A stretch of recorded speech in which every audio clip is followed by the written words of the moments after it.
no estar ahí, y eso era como un sueño colectivo, pues.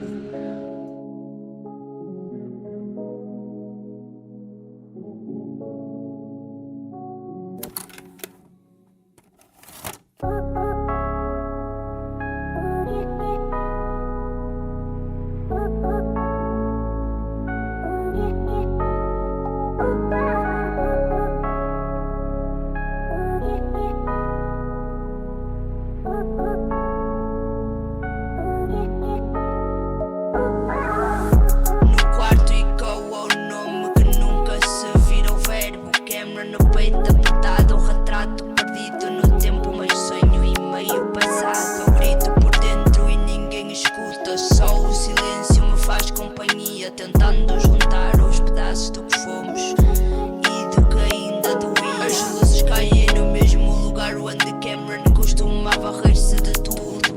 Hoje só sobra o eco dos passos, um vazio que pesa um absurdo. Tento encontrar cor no cinza, mas a minha mente insiste em chover, e cada lembrança de nós é um nó difícil de desfazer.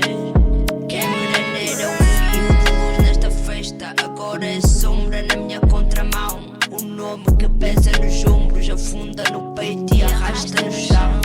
Eu caminho entre memórias tortas, tento não me perder de novo em mim, mas cada passo lembra a falta que ficou do que nunca jamais chegou ao fim.